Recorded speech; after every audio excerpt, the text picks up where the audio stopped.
Bonjour, je suis Marc Herrero, je suis coach depuis une quinzaine d'années. J'interviens auprès des entreprises sur la thématique du bien-être et de la performance, parce que pour moi il est essentiel de concilier les deux. Donc depuis une quinzaine d'années, j'essaie de travailler sur ces thématiques auprès des entreprises pour comment, en créant les conditions pour que les salariés soient le mieux possible, on va développer la performance collective. Alors, assez naturellement, la QVT ou la qualité de vie au travail prend tout son sens. Le terme n'est pas nouveau, hein. L'ANAC a utilisé ce terme dès 2003, il y a eu un rapport Lachman en 2010 sur le bien-être et l'efficacité, donc on commence à regarder le bien-être comme facteur de performance.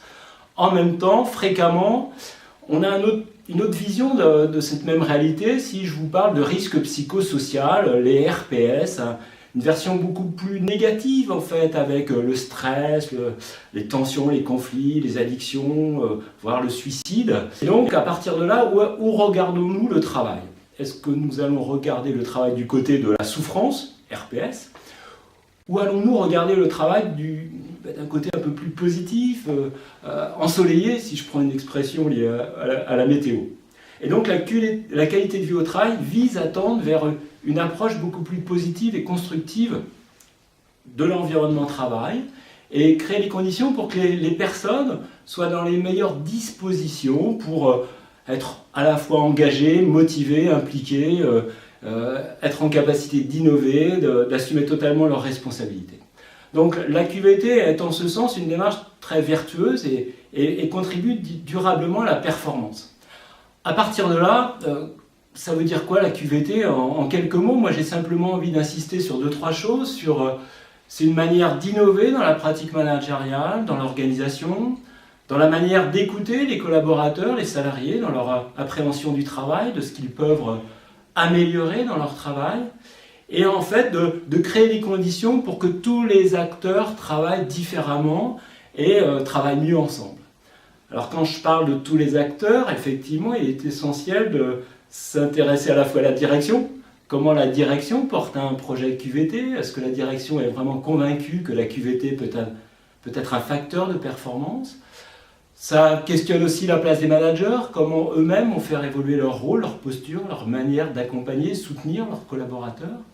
Mais ça questionne aussi la place de chaque salarié. Parce que prendre sa place, dire les choses, oser confronter, oser faire remonter des difficultés, oser contribuer à la réflexion sur le travail, c'est parfois pas si évident que ça.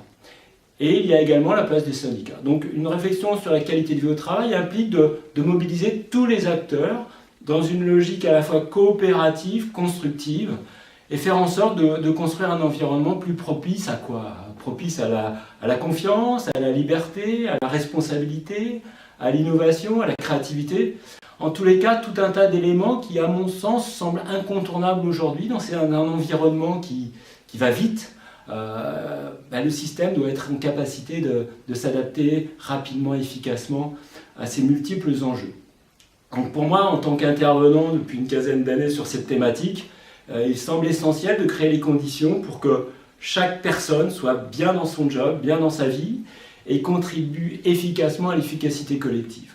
Si on pose la question aux salariés, il y a à peu près 87% des salariés qui, lorsqu'on évoque la QVT, disent « de toute façon, c'est une position gagnant-gagnant. Si je suis bien, l'entreprise sera gagnante. » Donc je crois qu'il faut tendre vers ça, une logique de coopération positive, constructive, et faire en sorte que tout le monde réfléchisse au travail et à l'évolution du travail. Et à partir de là, on peut vraiment faire de la QVT un levier de performance durable avec l'idée d'associer, d'impliquer, de responsabiliser tous les acteurs. Voilà. Donc c'est à la fois super intéressant, très enthousiasmant. Il y a également des évolutions à engager auprès des représentations de tous les acteurs. Et en tant qu'intervenant, je suis à votre écoute pour en rediscuter prochainement. Peut-être à bientôt. Au revoir.